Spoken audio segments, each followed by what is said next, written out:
all the participants for this session. On the major area or the topic which we will be discussing today on the judgments, the landmark judgments covering the subject of constitution. So when I say it is landmark, it has been adding some significance or other in such a way that this particular judgments or the precedents have contributed much to the growth of the constitutional jurisprudence in the country. So that is why these judgments were hailed, right? These have been with the efflux of time, right? These judgments have been settling the law, otherwise we can say. So as students of jurisprudence, we might have come across precedents as one of the most vibrant source of law. As we all know, legislation, precedent, and custom are the sources of law. So precedent to be hailed as an authoritative precedent, right? So that is why we have got the number of bench which need to be decided, the quorum of the bench which decides, right? Starting in Supreme Court, we don't have a single judge sitting. So we mostly today will be talking about all the landmark judgments of the Supreme Court of India, more particularly insofar it relates to constitutional law is concerned. The Supreme Court, you have got division bench, thereafter full bench, that is 3 judges. Then coming to the constitutional bench, the composition will go on this way, namely the 5 judges, 7, then 9, 11, and the 13. The one and one only judgment which has come up before the 13 judges bench of the Supreme Court of India, the very significant judgment.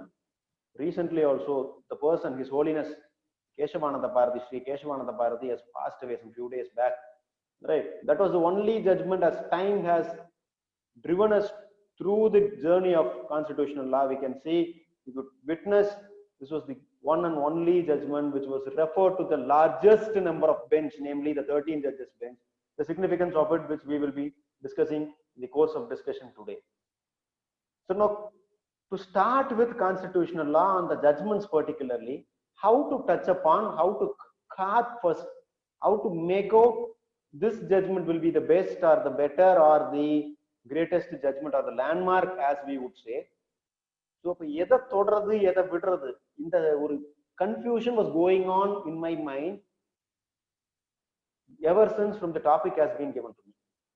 I was finding it very, very tough enough to just make out or chalk out these judgments in a more systematic way or in a more particular fashion as we would deal with in the other topics as we were dealing all along in the subject of constitution. So if I've been just dealing only very few judgments, I will be doing injustice to the other judgments which we will be considering as less importance or the least or no landmark, or it is otherwise not called as landmark judgments. So I have made a collage of judgments for discussion today, running up to some 35-40 pages, right, which I will be sharing it across to you in the end of the session, right. So from the earliest one after the commencement of the constitution, that is how in a chronological fashion I have just arranged this schematic arrangement of the judgments in a chronological fashion. So ever since from 1950 onwards, what are all the judgments the Constitution of India has, or rather the judgments contributed to the growth of constitutionalism in India, is being arranged in that peculiar fashion. And coming to, as I would always very particular enough, or rather I would love to start from the very base or the fulcrum of the Constitution, as I will say Article 21, the very foundation of the Constitution. We go with that judgments covering upon Article 21 on one hand, right. The very first judgment on Article 21, the very significant one, it also covers on Articles 19, 13 and 22 also, right. We call upon the preventive detention laws as such in Article 22, Article 19 as such, then comes to Article 13. So this case, why I choose that particular case to be on the forefront is that the reason being that case emanated from the then presidency state of Madras or the princely state of Madras. So by now, most of the people would have got a mere guess what case I will be just touching upon as the first an opening note or an opening batsman, I will just face the ball. The first judgment to be on the ground is that A.K. Gopalan versus State of Madras, AIR 1950, Supreme Court at page number 27. This was the first judgment which we will be discussing for a short while. The reason being, this is the first judgment ever since Article 21 has come into picture. So what once Article 21 was inserted into the Constitution or found its way immediately after 26th of January 1950.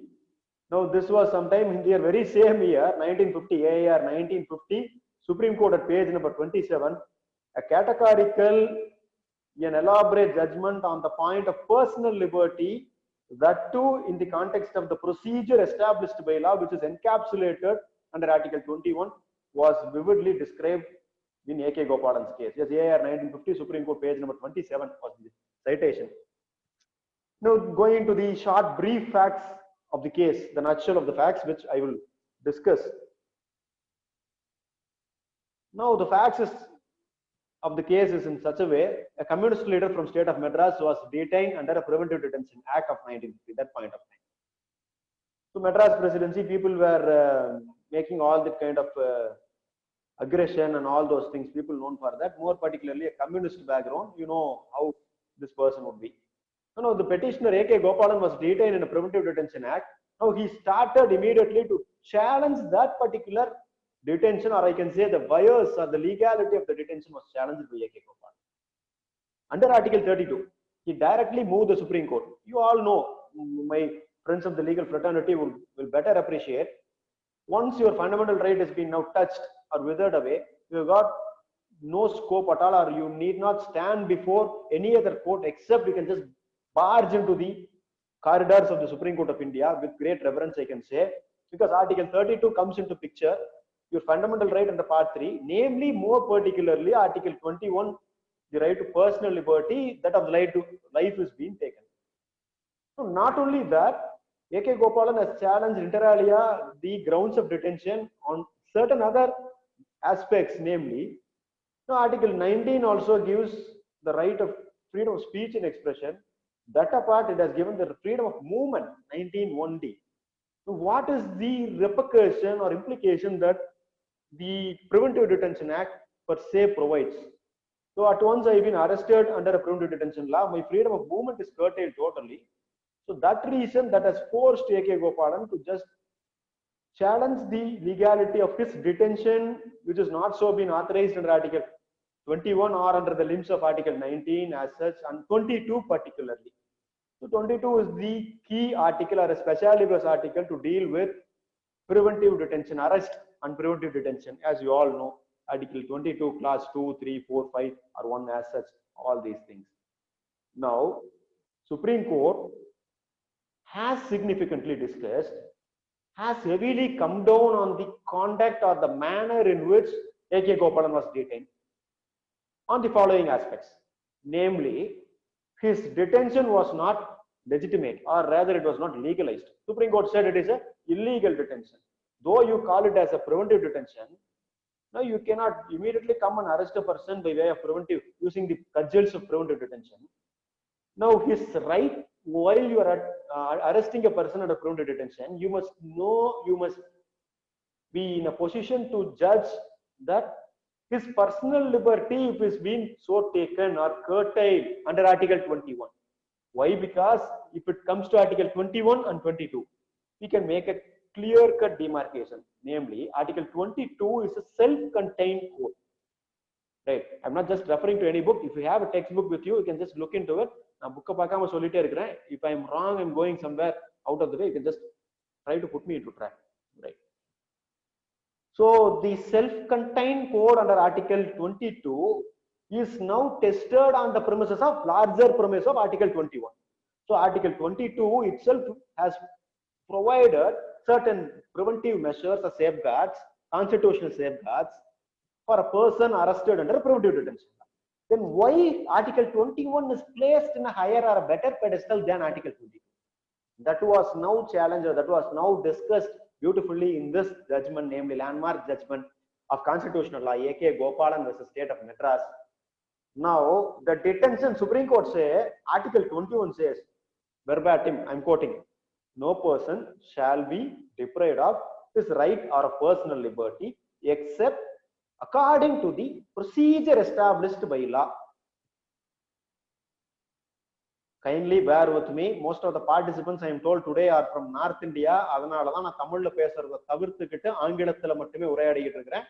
தேவைப்படுமாயின் நான் அவ்வப்போது தமிழில் உரையாடுகிறேன் உங்கள் அனுமதியுடன். சரியா? Please don't mistake me தமிழ்ல பேசாம இருக்கிறது.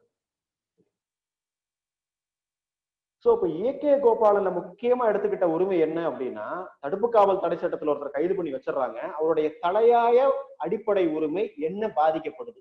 அதுதான் கேள்வி சுப்ரீம் கோர்ட்ல ஃபர்ஸ்ட். அப்ப ஆர்டிகல் 21 பாதிக்கப்படுது. The first right which is being taken against a person's personal liberty and right to life. So this is the reason why, even though this was a case peculiar enough to fit under Article 22, we put it into the larger domain of Article 21. என்ன sir preventive detention சொல்லியாச்சு, then why should the case law fall under the ambit of Article 21 rather than under Article 22? This will be the question. Yes, I will follow. I will maintain English throughout, sir. Here and there, when in a short while, I will be just transgressing from English to Tamil and Tamil to English, vice versa. Kindly excuse me, but please, I'm not bothering you much. Kindly excuse me. Sorry. Right. So majority will be English. Don't worry. I will be facilitating you. Don't worry. Now, what is the purport of Article 21 here is that now the personal liberty is totally taken away. So when it comes to personal liberty, it is on the higher pedestal, as I say. It is held in a helm of affairs, I say. The Supreme Court has beautifully expounded the words embedded under Article 21. First, அதனால தான் 22 விட்டுட்டு 21க்குள்ள நம்ம வச்சிட்டு இருக்கோம். Article 21 ஓட opening judgment note ன்னு சொல்லி நான் சொன்னேன். Now Supreme Court has said there is a procedure which has been devised by the Constitution under Article 21. Now, when the procedure is not being followed by the state, or state is taking any arbitrary action, or rather the state's action is not in accordance with the procedure established by law. Now, that is the question very beautifully placed before the Supreme Court, before the judges, the bench of the Supreme Court, saying, now you are challenging the detention as illegal, right? It is a preventive detention, obviously, you know. Now, why should not be discussed under Article 22 rather than under the larger limb of Article 21? Now, Supreme Court said the right encompassed within Article 21, namely the predominant right to life and personal liberty, is at risk. So, that being the reason, Supreme Court has taken its activist approach by beautifully describing or making or drawing upon a triangular understanding or triangular philosophical approach by interconnecting Article 19, 21, 14 first and in connection with Article 22. அப்ப மூணு article முதல்ல எடுத்துக்கிறாங்க. Article 14, 19, 21 golden triangle we used to say. In addition to 19, 14, 19 and 21, in A.K. Gopalan's case, Supreme Court has touched the premise of Article 22. So if I start elaborating, explaining A.K. Gopalan's case, I will require 3 or 4 more sessions for this case alone. So I'll cut short in a very precise manner, in a very nutshell way. So 14, 19, 21, we always say it's a golden triangle of the Constitution. Supreme Court has expounded that provision in a very beautiful fashion. Now coming to the next concept, why it says Article 21 it has risk, because you can take away the personal liberty of an individual, right? Fine, that is okay. But while you are touching the individual liberty, it must be in the procedure established by law. The personal liberty is subjected to, once again, reasonable restrictions. Once again, that is subjected to scrutiny, legal scrutiny, under the procedure established by law. So what is the procedure established by law? Sir, you are all along telling procedure. Now that was not so being described in A.K. Gopalan's case. That has led a leeway, it has given a leverage for judicial interpretation in the very next case to come after some 20 odd years or 28 years. The very next case on Article 21. That is a landmark case once again, right? We know. So A.K. Gopalan's judgment was revisited in this particular case. If anyone, you know the answer best than me, you can just type out the answer over here. A.K. Gopalan case அடுத்து immediate follow பண்ணி revisit பண்ண case என்ன யாருக்காவது தெரிஞ்சா immediate type பண்ணுங்க. you will be appreciated. Your academic insight will be appreciated much. You can just lend your helping hands to me. Otherwise, I'll explain you. Don't worry. So, anga personal liberty or nipatitanga A.K. Gopalan. A.K. Gopalan stopped with personal liberty, saying that yes, very good. Traveling from A.K. Gopalan, stopping up to Maneka Gandhi. I can otherwise say pre-Maneka Gandhi and post-Maneka Gandhi.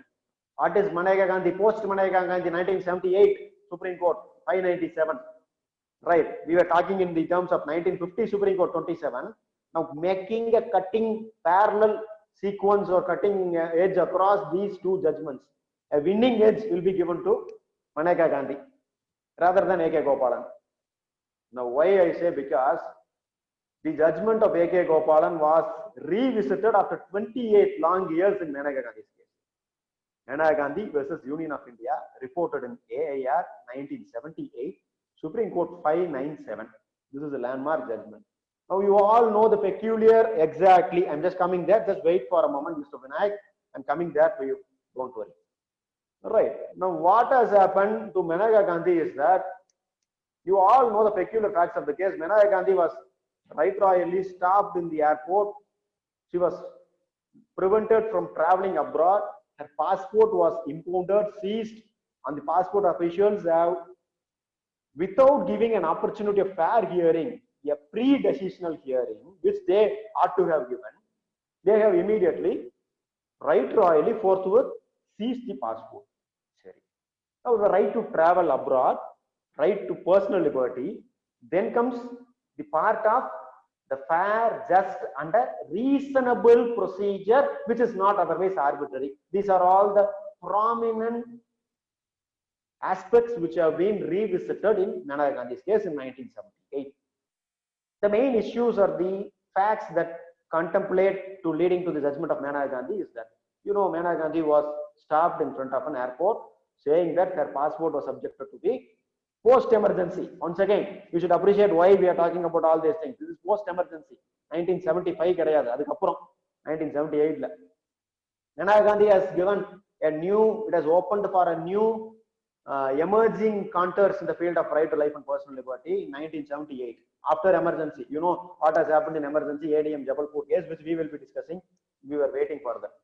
Now, making a comparison on A.K. Gopalan, I'm just shifting to Maneka Gandhi. Don't worry, I'll be coming to ADM Jabalpur a different way.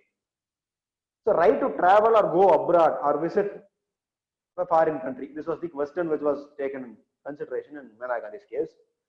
Now, Supreme Court has once again involved its legal acumen, applied in a more particular fashion to revisit the earlier judgment of A.K. Gopalan. A.K. Gopalan, what it has left or omitted is that it has described only to the extent of personal liberty. Now, what is the method or the mode that is being prescribed in Article 21 insofar depriving of personal liberty is concerned? That was not touched by A.K. Gopalan. That was the thing which is being expounded to the larger ambit under Maneka Gandhi's case. Now, you are all along talking about personal liberty, which should not be deprived by the state. Now, is there any procedure that mandates the state to follow before touching upon the personal liberty? Now, that was the question which was answered by and large in Maneka Gandhi's case. The Supreme Court has ruled that right to life, the very mere existence of right to life, is only a mere animal existence. It is not going to serve any purpose if you are not adding more flesh and blood into Article 21, or you are adding more vigor to the moribund Article 21. This was the exact words that are used. Right now, the Supreme Court very categorically ruled that you are passing some law, you are enabling law to do something. Now, whether that law is capable of restricting or restraining the personal liberty of an individual, if it is so being empowered under that particular law, whether is it violate Article 21 or is it violative of the fundamental rights per se under Part 3 of the Constitution? That is the question. Now, Supreme Court has said, whatever law you may enact or whatever be the method you may adopt for depriving the right to life and personal liberty, but the methodology or the law, whatever you follow to take away a person's right to personal liberty or right to life, that must be in accordance with the procedure established by law. So it must be in stated black and white, or right, it must be stated categorically crystal clear in a particular law. So law must prescribe the procedure. You are not the person, authorities are not the competent person to prescribe a procedure. Law must say, it must state, I can take away the right to life and personal liberty of an individual. What is the method in which I can take? That must be prescribed. If it is not so, if there is some vacuum, that law has failed or omitted to prescribe a procedure. Now Supreme Court has said very particularly, it is not a mere procedure. Now what is the procedure and how it should be? Supreme Court expounded in a lengthy manner. The procedure must be a just, fair and a reasonable procedure. These are the three golden words which are used, which are employed by the Supreme Court in Manaya Gandhi's case. The procedure must be a just, fair and a reasonable procedure. It should not be an arbitrary procedure.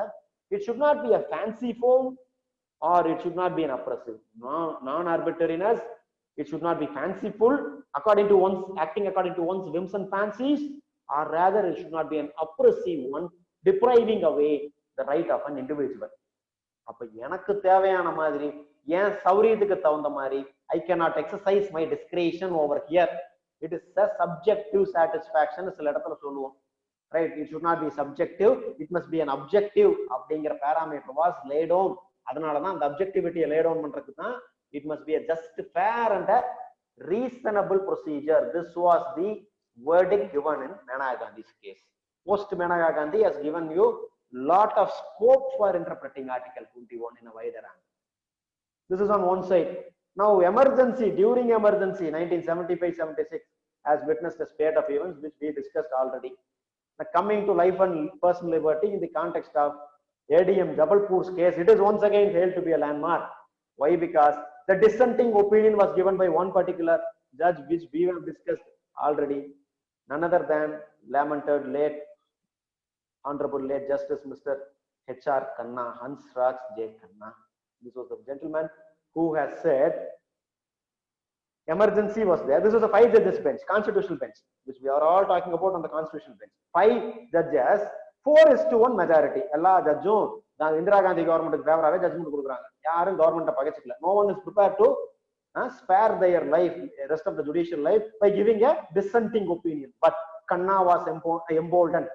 Justice Khanna was the person who was very much emboldened by giving writing, and he has authored such a beautiful dissenting judgment, heavily coming down on his opinion, saying that you are detaining people in the name of emergency invariably by proclaiming 352 or 356 as the case may be. You say all the fundamental rights are suspended under Part 3. Okay, right, fine. We are not questioning on all those things, right?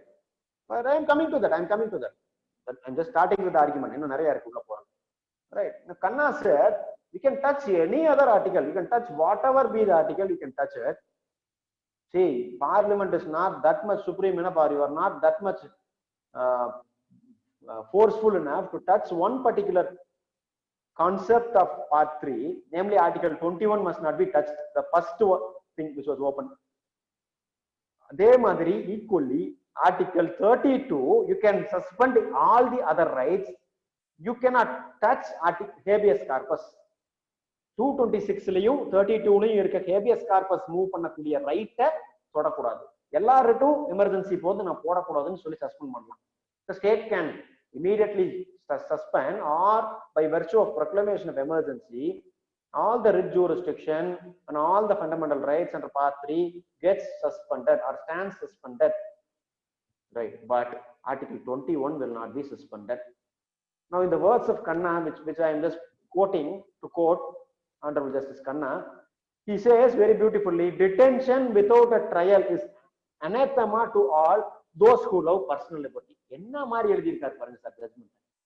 நீ detain பண்ணிக்கோ, ஆனா ஒரு opportunity of ட்ரையலே கொடுக்காம, if you are doing detaining a person under MISA or whatever தானா or emergency லா, அந்த டைம்ல மிஸ்ஸா தான் இருந்துச்சு 1975 maintenance of internal securities act. He is coming down with penning down such a beautiful word in his judgment. Detention without a trial is anathema to all those who love personal liberty.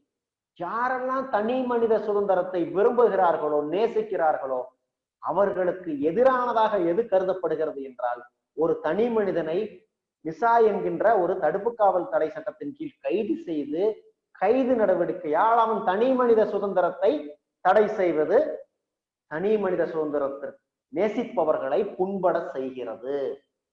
என்ன மாதிரியான word? Now he went on to say, I'm quoting once again His Lordship Justice Khanna, a dissent is an appeal to the brooding spirit of the law and intelligence of a future day, when a later decision may possibly correct the error into which the dissenting judge believes the court to have been betrayed. அப்ப என்ன, நான் ஒரு dissenting, I'm writing a dissenting judgment as against the majority of the four. 4 பேர், what are the 4 judges doing? இந்த 4 judges என்ன பண்றாங்க? ADM ஜபல்பூர்ல judgement கொடுத்ததுக்கு இந்திரா காந்தி கவர்மெண்ட்டுக்கு சாதகமா பெனவலண்டா ஒரு அப்ரோச் எடுத்து கொடுக்குறாங்க. பின்னால இல்ல, later point of time they have been superseded one after the other, ignoring the seniority. Then they have made elevated as chief justices of the Supreme Court of India. So அந்த கதையெல்லாம் உங்களுக்கு தெரியும். I'm not going into the political scenario right now. I'm in the mood of discussing the legalities or the legality of these judgments as such. So அப்போ personal லிபர்ட்டியை touch பண்ணி இத மாதிரி ஒரு dissenting judgement கொடுக்குற கண்ணாவை தவிர வேற யாருனாலே முடியாது.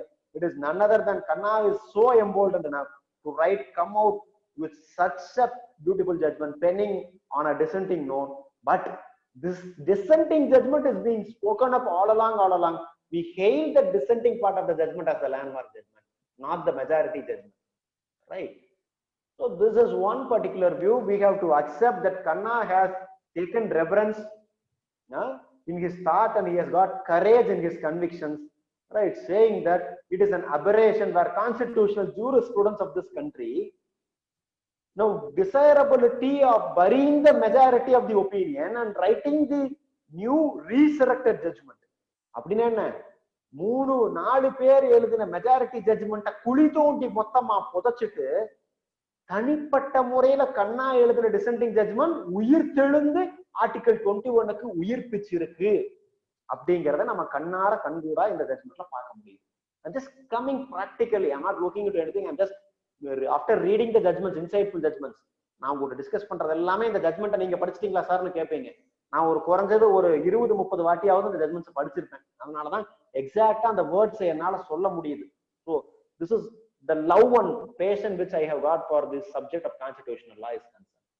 So I can able to connect from starting this one, A.K. Gopalan traveling to Manaya Gandhi, coming to habeas corpus case on the forefront of Article 21. இன்னும் நிறைய இருக்கு which we will be discussing. Now we shift our focus to the amending nature of fundamental rights under part 3, Article 13ல நம்ம ஏற்கனவே பார்த்ததுதான்.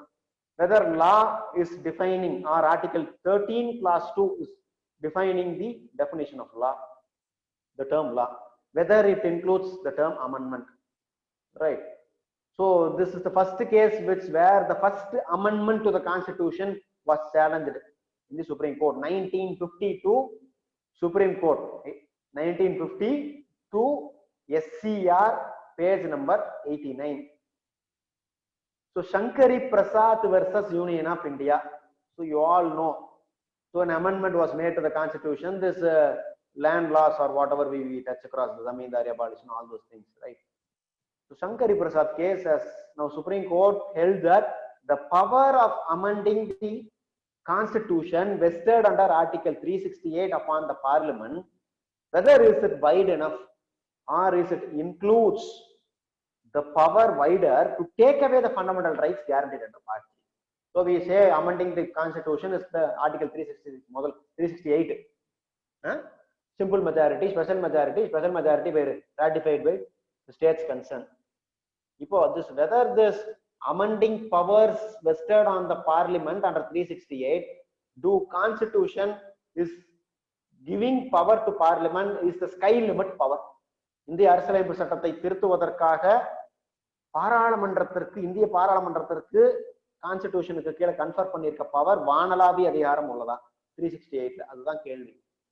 Now Shankari Prasad's case, Supreme Court has beautifully discussed that under 368 Parliament may be conferred with unfettered power to amend 368 la. But in the context of amendment, right, whatever the legislative power available to the parliament, now these amendments should not violate the fundamental rights under part 3. அதுதான் நீ என்ன வேணாலும் amend பண்ணிக்கோ. அதே திருப்பி கேசவானந்த பாரதியில பார்ப்போம், திருப்பி வரும். Whatever you want to amend, you can amend, but your power of amending the constitution must be in such a way. யாரோட power? The parliament's power. So parliament should not, in the name of amending, should not touch or should not deprive the rights encapsulated under part 3. You should not touch the basic features of the constitution as exactly held under Keshavananda Bharati versus State of Kerala in 1973. Now the Sankari Prasad case say Article 13 subclass 2, ஏன்னா law includes O square, R square, CB, NCU, அது நமக்கு தெரியும். அப்ப இதுக்கு கீழே amendment is not a lawங்கிறது தெளிவா சொல்லிட்டாங்க. amendment அப்படிங்கிறது சட்டம் கிடையாது, சட்ட திருத்தம் தான். amend பண்ண போறங்கிற pretext-ல parliament cannot amend whatever they want as according to their whims and fancies. இது ஒண்ணு. If you are amending in such a fashion and that amendment is going to affect any of the rights or abridge any of the rights guaranteed under part 3, now it is once again the judicial activism or judicial discretion which is vested in the Supreme Court. It is subjected to judicial review. This was the judgment given under Sankari Prasad. Now the very same view, after some 8 or 9 years, in Sajan Singh versus State of Rajasthan, the same view was reiterated. This is once again a landmark judgment. Sajan Singh versus State of Rajasthan, AIR 1965, Supreme Court 845. AIR 1965, Supreme Court 845. Seri, idu one. Now coming to the next very important case, as we are all eagerly waiting for, the lamented, very recently passed away, His Holiness Keshavananda Bharati, Sri Bhagat Kalvaru versus State of Kerala, AIR 1973, Supreme Court 1461, AIR 1973, Supreme Court 1461.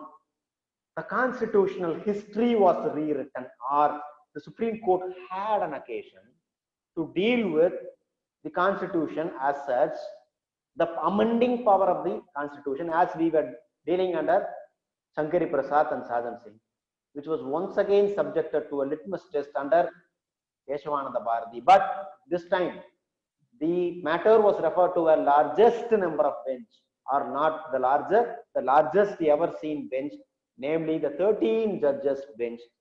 They have decided the case by saying that whether the questions touched under Article 368 is on one hand, preamble on the next, and touching upon fundamental rights under part 3 is the other. So 3 or 4-fold in nature. So we will go one by one. இதுக்கு முன்னாடி ஒரு case நம்ம பார்க்க தவறிட்டோம், அதை பார்த்துருவோம், then we will come back. So Sankari Prasad, Sajan Singh, then comes Golaknath case 1967 லயே.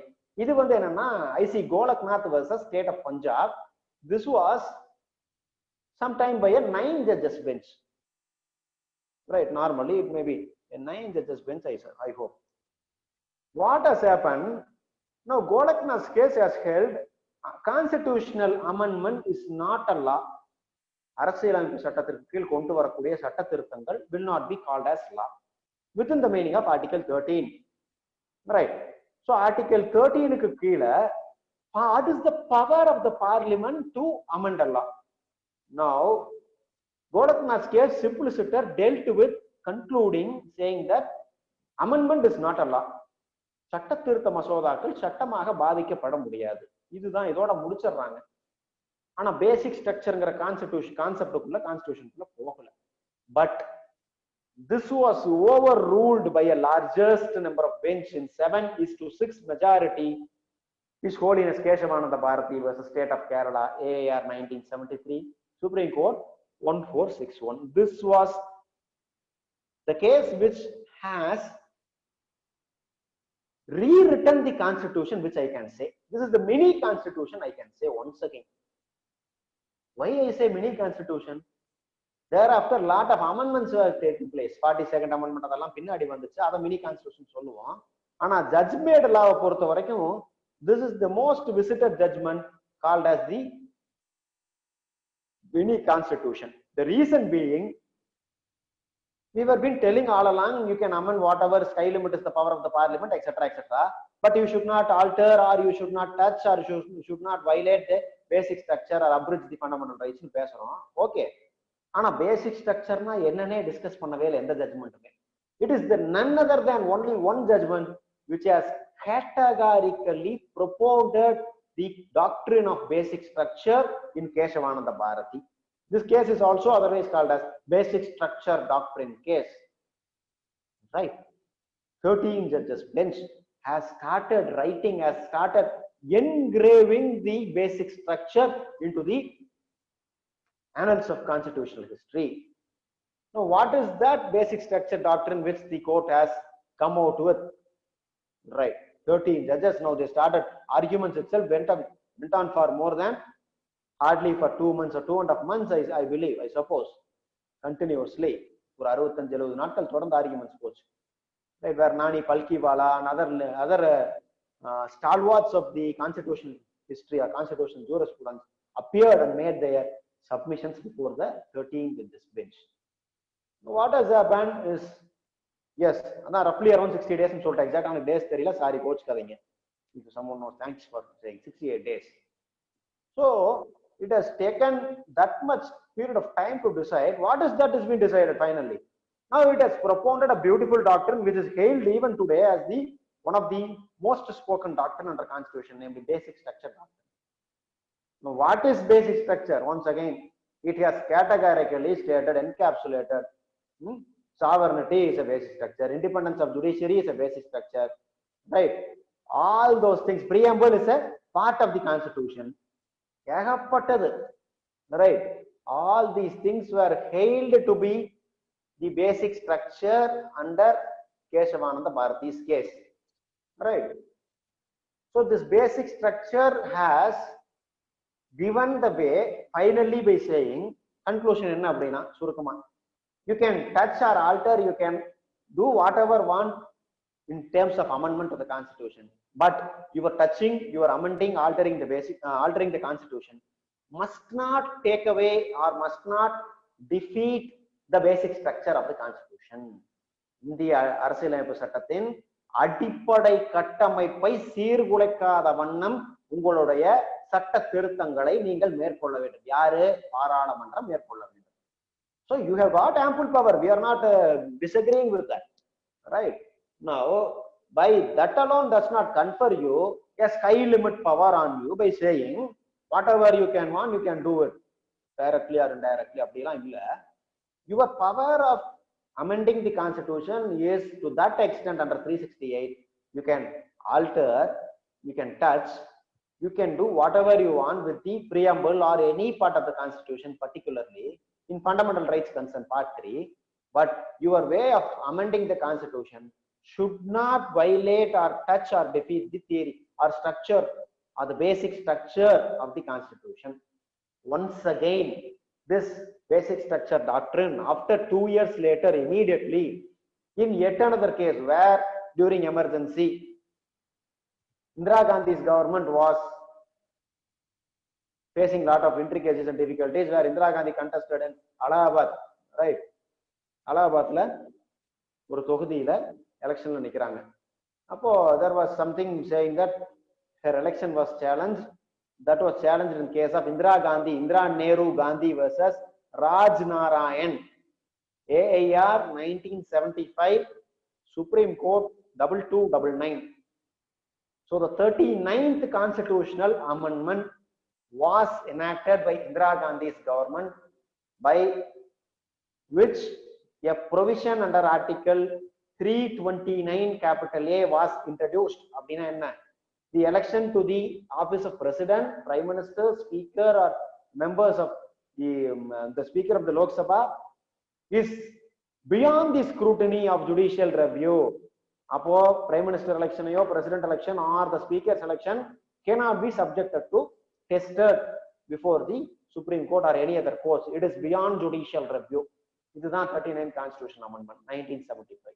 Now that was once again challenged in Indira Nehru Gandhi versus Raj Narayan.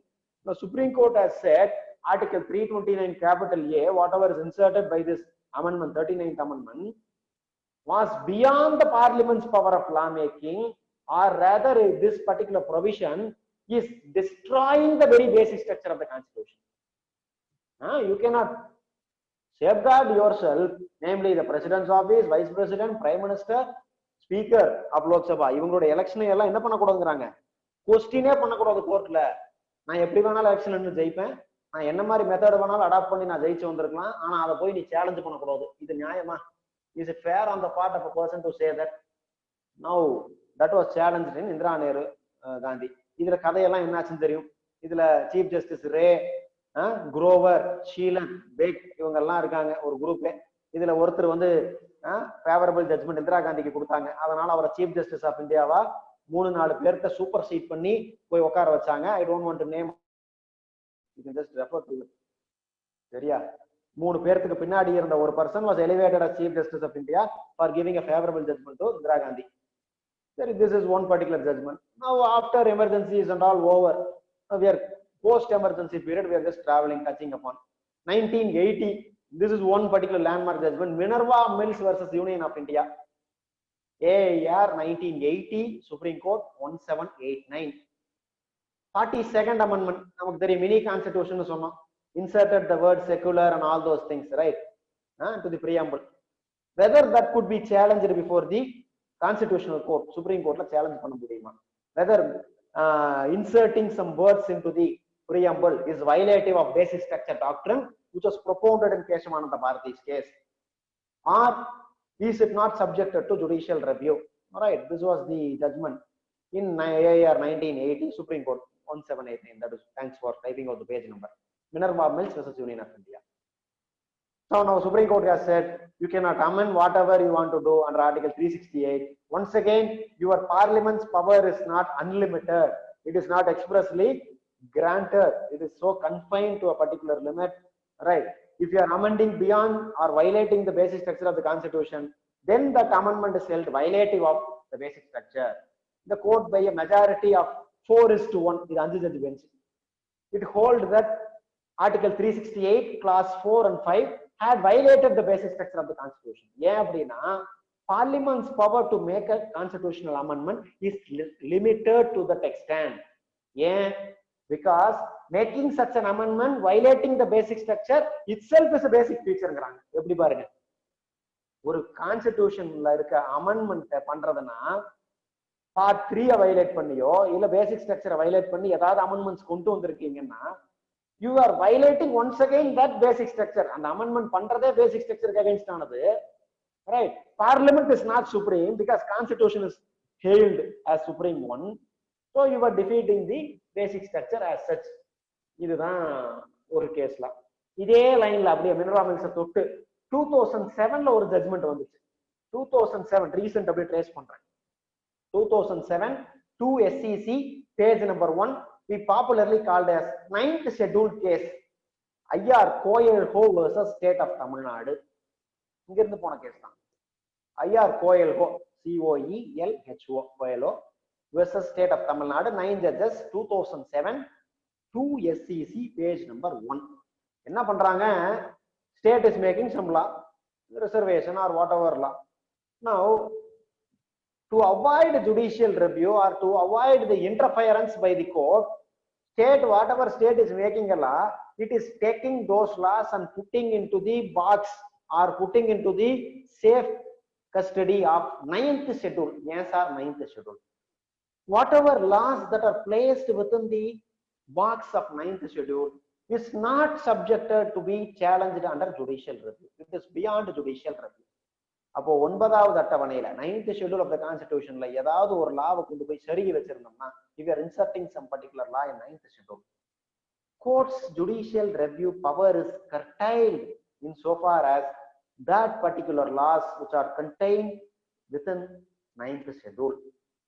சரி, அப்படி என்ன பண்றாங்கன்னா இந்த ரிசர்வேஷனுக்கு கொண்டு வர தமிழ்நாட்டுல எடுத்துட்டு போய் that was placed at ninth schedule of the constitution.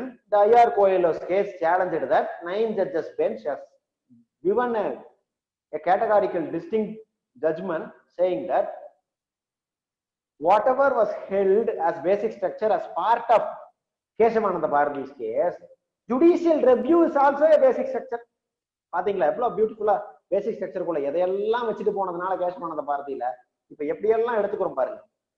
Judicial ரெவியூங்கிற ஒரு கான்செப்டே பேசிக் ஸ்ட்ரக்சர். பின்ன அதை போய் டச் பண்ண முடியுமா? நீயே 9th ஷெட்யூல்ல போய் ஒரு லாவை போட்டு ஒழிச்சு வச்சுட்டு அதை ஜுடிஷியல் ரிவ்யூக்கு உட்படுத்த முடியாது. You are not subjecting to the test of judicial ரிவ்யூன்னு சொல்ல முடியாது.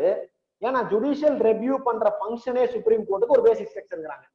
So what a beautiful judgement has been given by the Supreme Court in a threadbare of decisions which we were just looking into. Right? See, this is how now it is beautifully authored by the Supreme Court, variably across time. Then now coming to the new aspects of public interest litigations under Constitution, Article 32. Right? There are a lot of judgments where His Lordship Honorable Justice late B.R. Krishna Iyer and late Justice Honorable P.N. Bhagavati were considered to be the pioneers in the forefront of public interest litigation or class action suits or social action litigation, which we used to say. The concept of social action litigation, right? The foundation of public interest litigation was taken sometime in the year 1976, but by none other than His Lordship Justice V.R. Krishna Iyer in Mumbai Kamkar Sabha Union versus State of Bombay. Mumbai Kamkar Sabha Union versus State of Bombay, AIR 1976, Supreme Court 1455.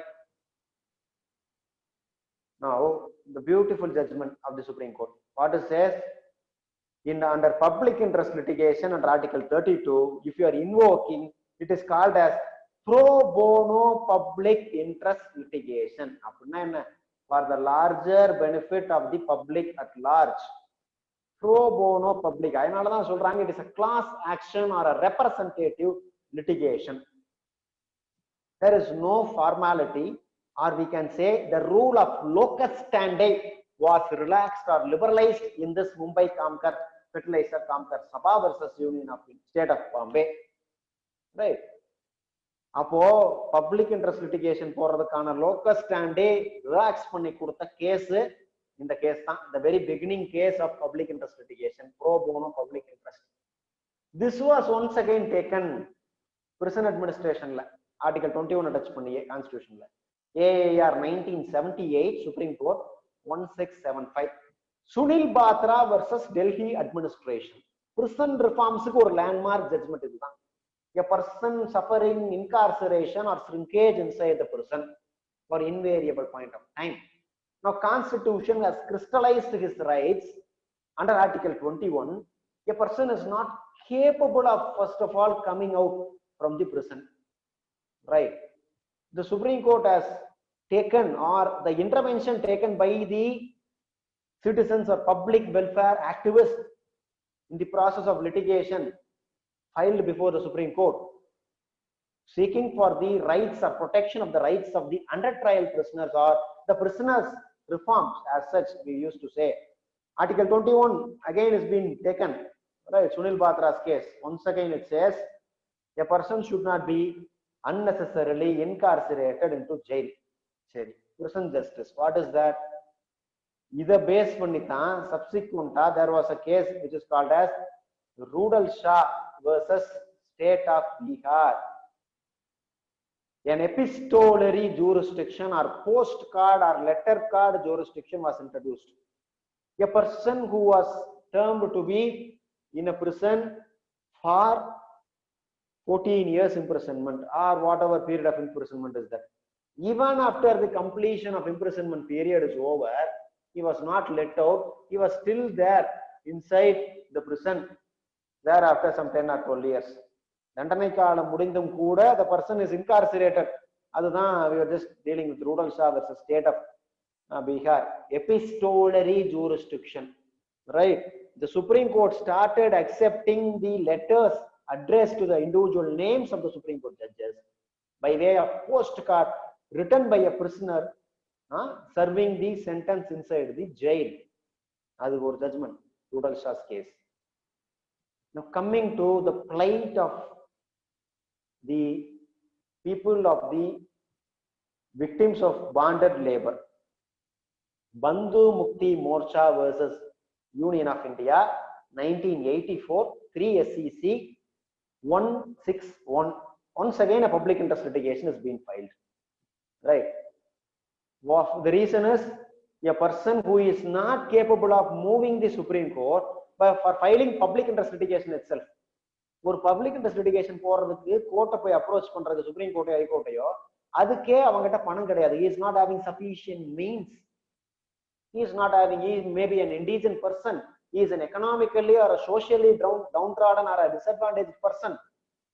Now that was the judgment in 1984, 3 SEC page 161, Bandhu Mukti Morcha versus Union of India.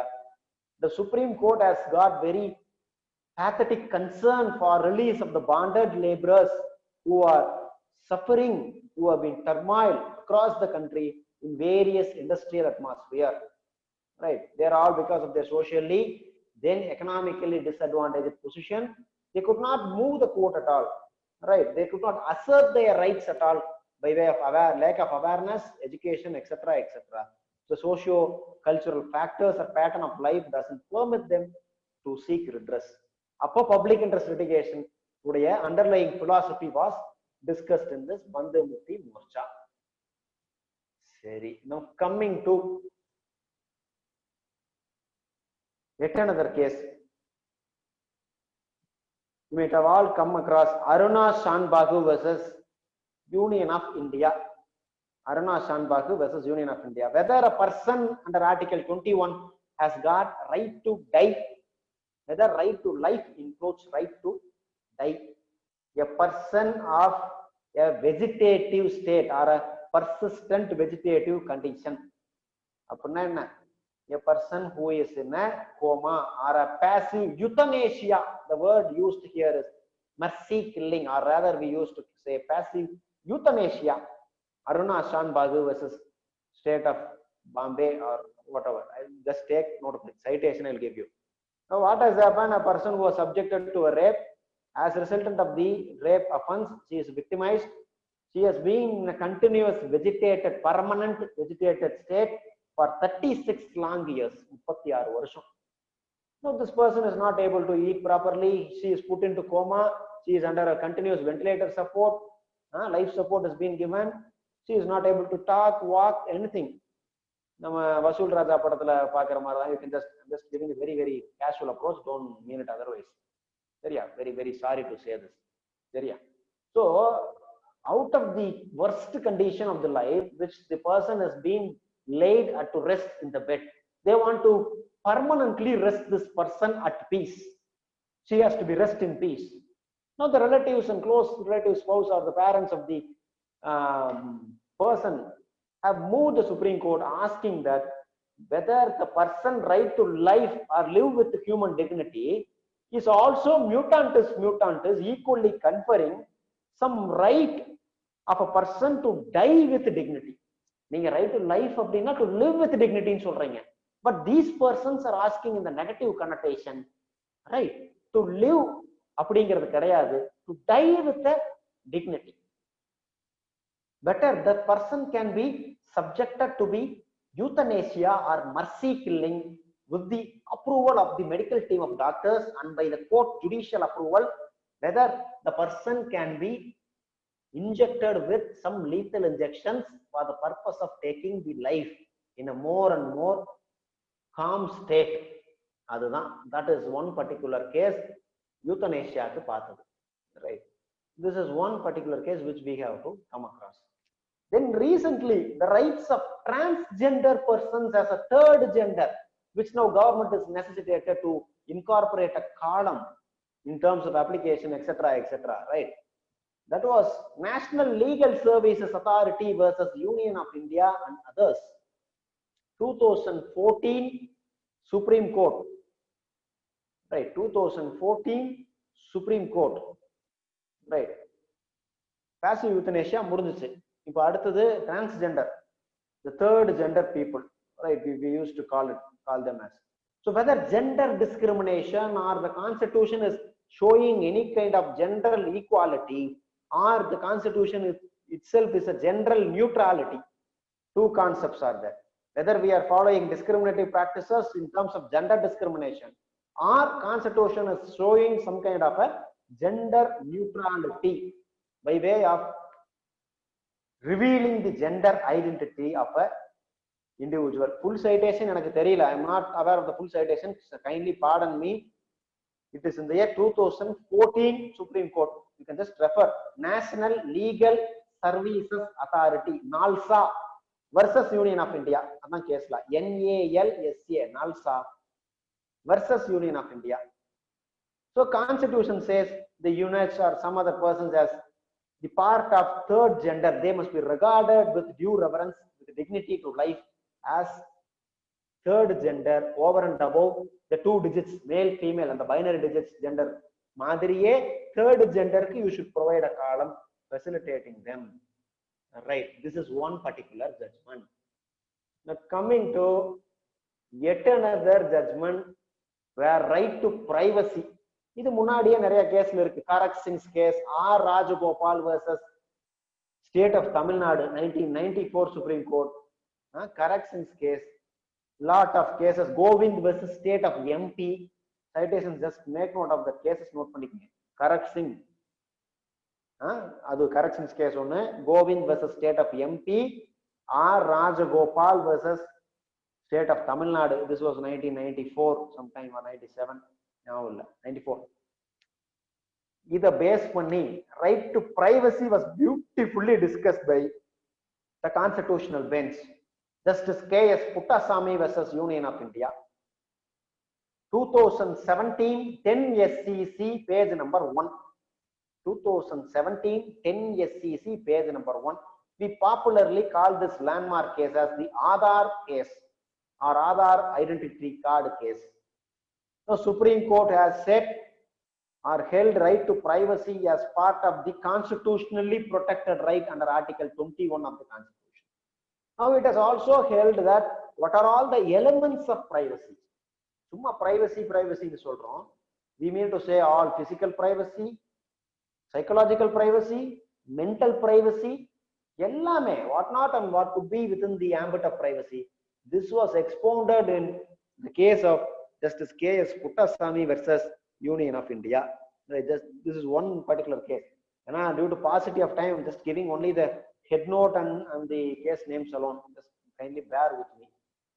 Now coming to the next judgment, insofar the earlier judgment which decriminalizes section 377 of IPC, namely homosexuality or the rights of sexual oriented rights of an individual, right? Decriminalizing section 377, LGBT rights. NAS Foundation versus Union of India, இப்படின்னு ஒரு case முன்னாடியே வந்துச்சு, right? Sometime between 2011-12. That was once again given confirmation with the 5 judges constitutional bench in Navtej Singh Johar, NAVTEJ, Navtej Singh Johar, JOHAR, Johar versus Union of India, 2018 10 SCC page number 1. The 5 judges constitutional bench has given unanimous decision, a historic judgment, declaring section 377 as decriminalizing homosexuality. That is no more an offense, right? NAS Foundation la kuduthada once again, that in so far consensual adults or sexual acts by a consensual adults, namely persons above 18, now whether it is violative of Article 14 or 15 or 19 of the Constitution or 21 of the Constitution, Supreme Court now ruled that sexual orientation, insofar this homosexuality, lesbian, gay, bisexual, transgender rights, right? Now this particular is an intrinsic element of right to life and personal liberty which can be taken into consideration. Right, now somebody has just pointed out Anuradha Basin versus Union of India. That was, once again, you can just repeat the citation. The very recent this lockdown situation can be traced its origin with Anuradha Basin's case. Legality of section 144 order. Once again, if you Anuradha Basin case or judgment type citation, could you please type it out once again for my easy reference? Anuradha Basin ஒரு case இப்போ type பண்ணாங்க, அது பாருங்க. சரி, இவ்வளவு எல்லாம் சொல்லிட்டோம். ஒரு லேண்ட்மார்க் ஜட்ஜ்மெண்ட்டை சொல்லனா இன்னும் நிறைவேறாமையே போயிடும். Yes, right to internet, using of internet during emergency period 19(1)(a), right, it's a constitutional right. Adha Anuradha Basin.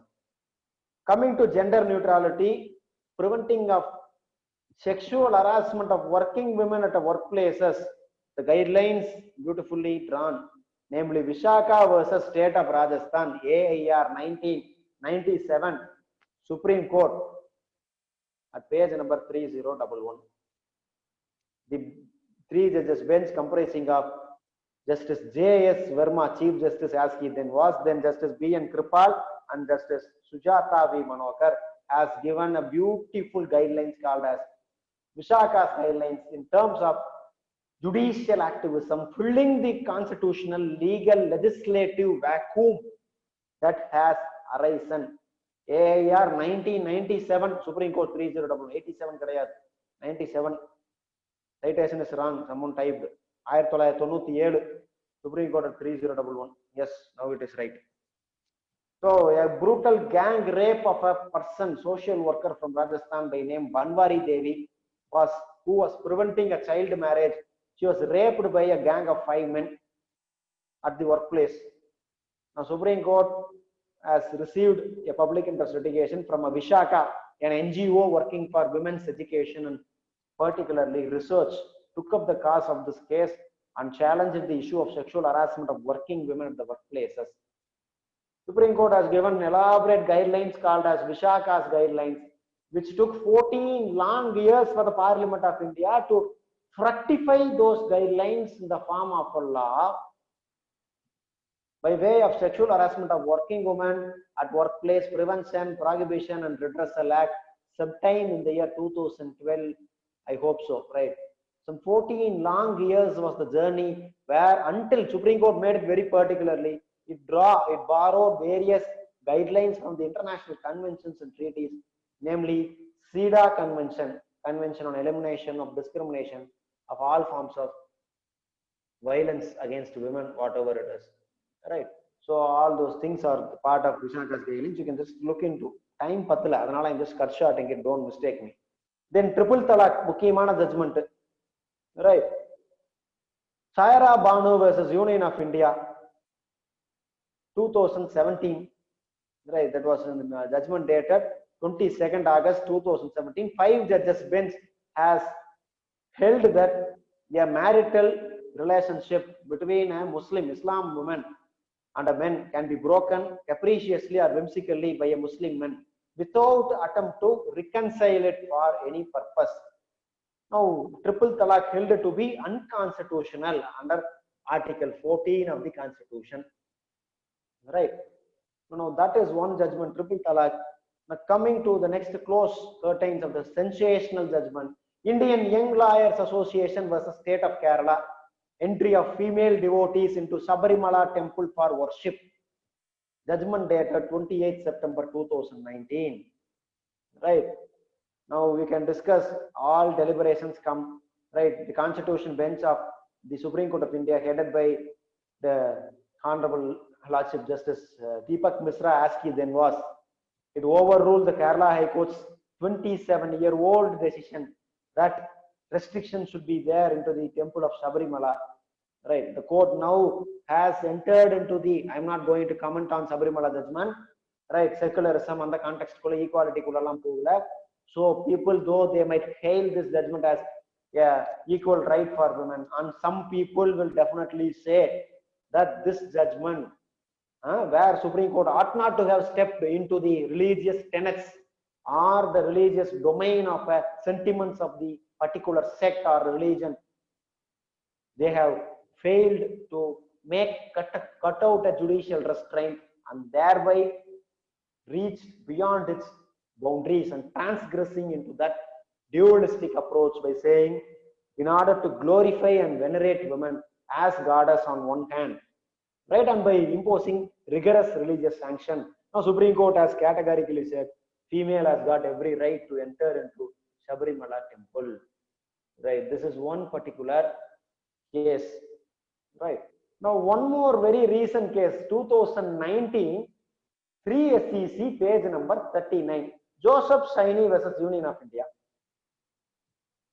declaring section 497 of the Indian Penal Code, which punishes, or rather, which is a provision criminalizing adultery, as violative and unconstitutional of Article 14, 15, and 21. Right. Treating the Supreme Court now called this particular law as unconstitutional, saying it treats husband as the master. This na use panla the word. This was used by the Supreme Court. Joseph Saini versus Union of India, 2019, 3 SEC, page number 39. Right. So court has held any provision of law, whatever is affecting the individual dignity or equality of a woman folk, under the wrath or under the shelter of the Constitution. Right. Now, legal sovereignty is not that having a predominant sex occupying the weaker sex. It is not so. It is wrong. Right. Now, time has gone by saying that husband is not the master of the wife. So, decriminalizing adultery. Coming to the second part of the Constitution, we have already discussed emergency imposing under 356. SR Bommai versus Union of India, AIR 1994, Supreme Court 1918.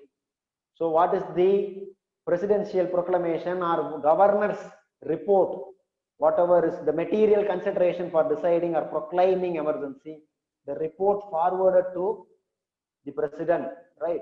The Supreme Court has beautifully come out to curb the blatant violation or misuse of Article 356, which allowed president's rule to be imposed in states on a mere failure report, saying that failure of constitutional machinery from the governor immediately, right? Now it is to be tested in the floor of the House. President Ingiu near a rubber stamp president. We used to say often, I used to say, right? President emergency proclaim pannalum kuda, that will be once again subjected to parliamentary scrutiny, or it has to be tested in the floors of the parliament. Seri. After the Nota case, Association for Democratic Reforms on the case, the positive right not to vote, right? Electric EVMs la Nota button have to be incorporated. None of the above option. That was the one judgment. Right. Election reforms. Lily Thomas versus Union of India, 2013, 7 SEC 653.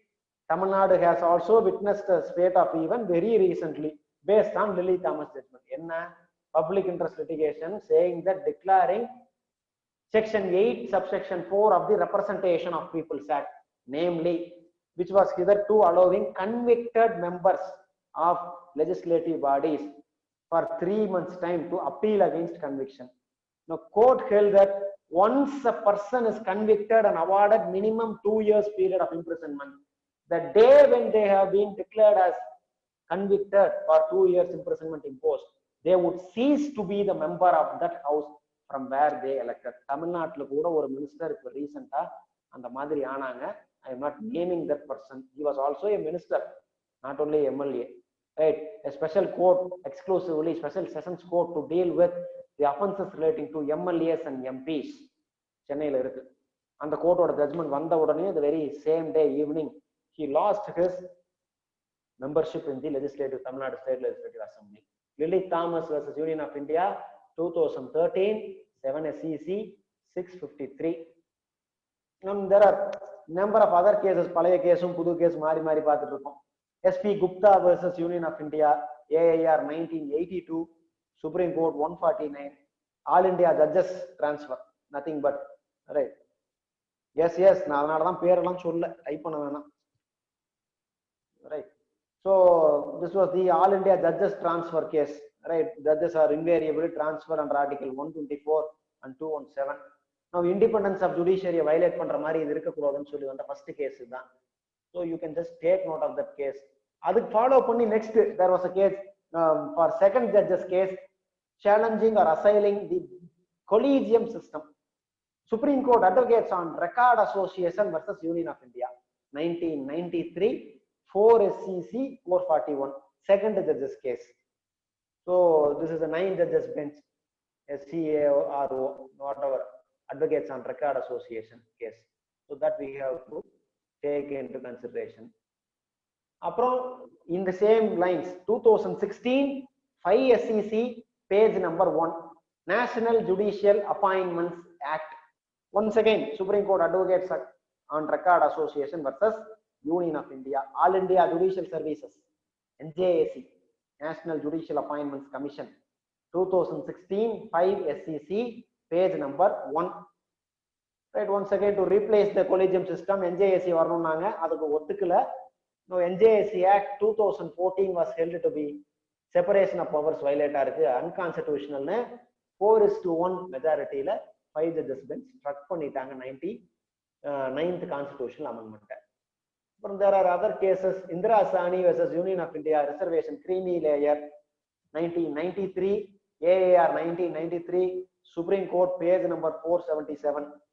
Indira Sahni versus Union of India, popularly known as Mandal Commission case or otherwise called as creamy layer case. Reservation should not be exceeding 50%. Right, these are all the most important. Majority